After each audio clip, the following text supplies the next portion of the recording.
So now we're going to have a look at hypothesis testing with the Poisson distribution. So when we perform a hypothesis test with the Poisson distribution, H0 is always to do with lambda, which is the mean/parameter.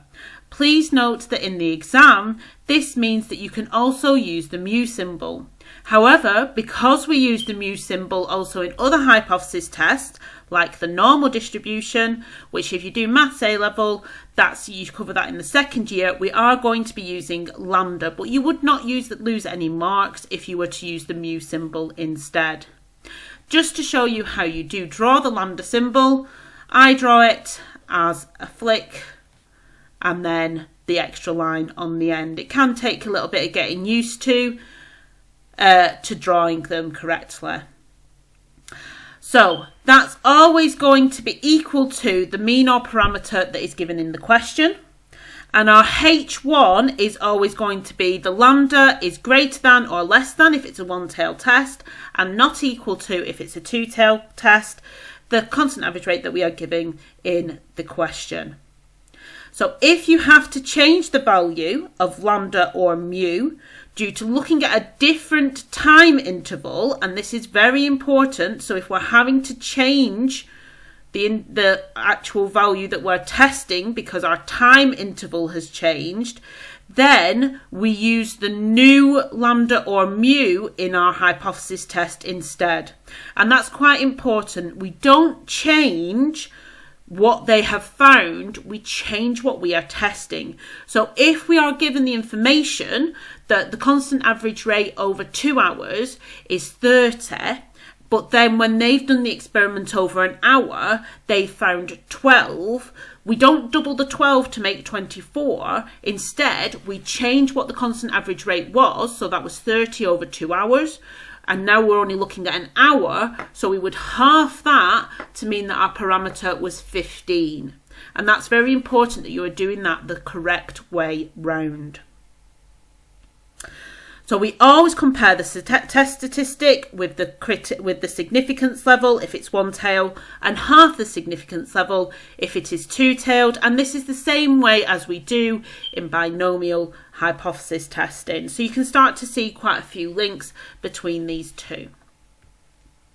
So our first example, we have the number of breakdowns per day of the lift in a block of flats can be modelled with a Poisson distribution with a mean of 0.2. So I'm just straight away going to write down X follows the Poisson distribution with a parameter of 0.2. And in this case, my X is representing a day. So this is 1 day.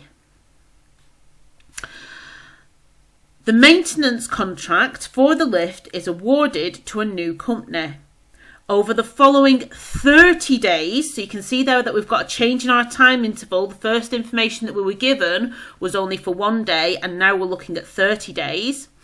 The lift breaks down twice. Perform hypothesis test at a 5% significance level to determine if the average number of breakdowns has decreased. So to begin with, I need to find out what my parameter is because that's what I'm going to be using in my hypothesis test. So we are changing our distribution here. Instead of 1 day, we now want this to represent 30 days. Well, to get from 1 day to 30 days, we're going to have to times by 30. So we're going to have 0.2 times 30. And that gives us 6. So our new parameter is 6. So that means that our H0 is going to be that the parameter lambda is still 6, and our H1, because we're trying to test if this has decreased, is going to be that lambda is less than 6. Now in the question, in those actual 30 days, they found that it broke down twice. And in the same way as we do with binomial hypothesis testing, because 2 is less than 6, we know that we're going to look at the probability of X being less than or equal to 2. But also, because this is a one-tailed test, we also knew that because this symbol was this way round, this symbol was also going to be this way round. It's always going to be inclusive though, whether it's less than or equal to or greater than or equal to, it's always going to include that value because that's the value that we have found when we've actually performed the test. So we need to make sure that that is being included. So in our calculator, we need to go into stat, dist, we're going across to Poisson, and remember that this is a PCD that we're trying to find. If you have the new version of the calculator, then our lower, because we can't have less than 0 events, our lower is going to be 0, our upper is going to be 2, and our lambda is going to be 6. Remember, if you have an old version of the calculator, your PCD function only does less than or equal to probabilities. So your x would be 2 and your mu in this case would be 6. So just bear that in mind if you do have the older calculator. So that gives us a probability of 0.0620 to 3 significant figures. That is our test statistic. Because we're working at a 5% significance level and this is a one-tail test, that means that our critical value is 0.05. And in the same way as we did in binomial, because our test statistic is larger than the critical value, because the chance that this has happened at random is larger than what we wanted it to be, that means that actually we can't say that we found any difference. So that means that we are going to, as our test statistic is bigger than our critical value, we end up having to accept H0 at a 5% significance level.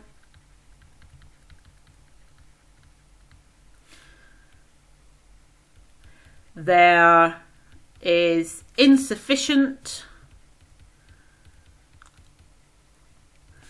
evidence to suggest and remember that we're talking about the mean number of breakdowns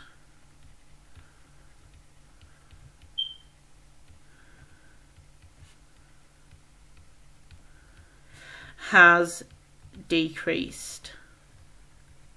Because remember, when you're writing your conclusion, we're always writing about H1. H1 is saying that the number of breakdowns has decreased, but we're accepting H0, so that means that there's insufficient evidence to suggest that the number of breakdowns has decreased. For our second example, we have at a mill, 3,000 metres of cloth are produced during 1 hour. This hour's production is found to have 40 faults. Use the 1% significance level test. The mill owners claim the mean number of faults is 0.02 per metre. So at first we're given that x follows the Poisson distribution with a parameter of 0.02, and this is for 1 metre. However, when they ran the test, they actually looked at 3,000 metres.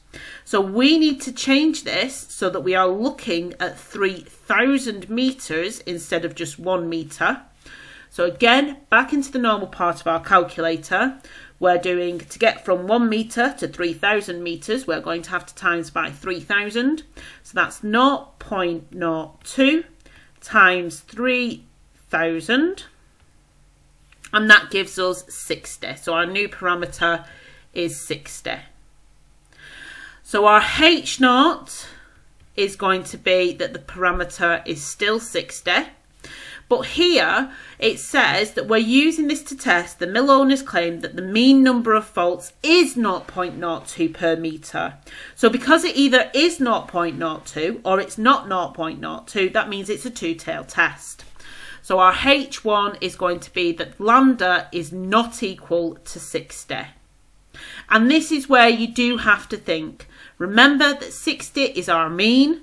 We found when we actually performed this experiment on our 3,000 metres of cloth that there were 40 faults. 40 is smaller than 60, so it's smaller than we were expecting. So we're doing the probability that x is less than or equal to 40. So back into the statistics function in our calculator, dist, across, Poisson, again PCD, again the smallest that we want is 0 because you can't have a negative number of faults. Our upper is 40 and our lambda is 60. Again, if you have one of the old forms of the calculator, that means that because your calculator only does less than or equal to's, your x is going to be 40 and your mu is going to be 60. So that gives us, and remember that this is in standard form, so that means we have 0.00398. That is our test statistic. This time, however, because we have a two-tailed test, we have to half our significance level to get our critical value.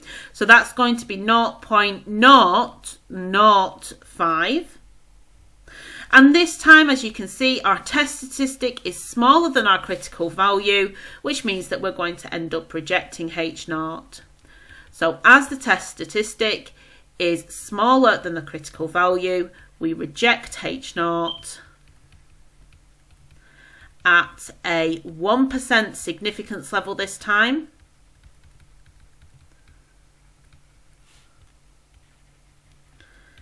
There is sufficient evidence to suggest the mean number of faults is not 0.02 per metre or 60 per 3,000 metres.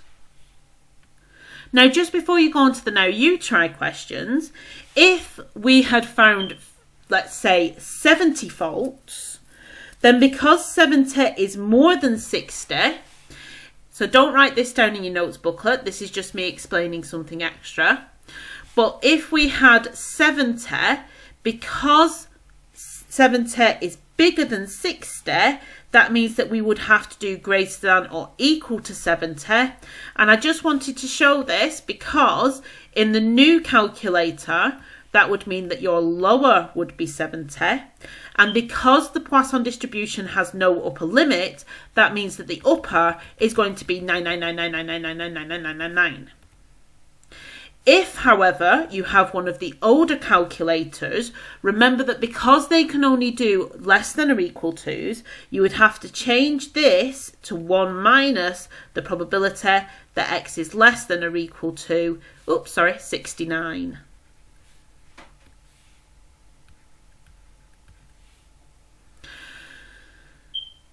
That also applies if it's a one-tailed test and we're testing if something has increased, okay? Again, that would be finding the probability that x is greater than or equal to something. And if you have one of the old calculators, that would mean that you would have to change it like this. I would now like you to pause the video and give the 2 now you try questions a go. So hopefully you paused the video and gave the first now you try question a go. I just want to talk through it. So here we've got the number of telephone calls received by a company follows the Poisson distribution.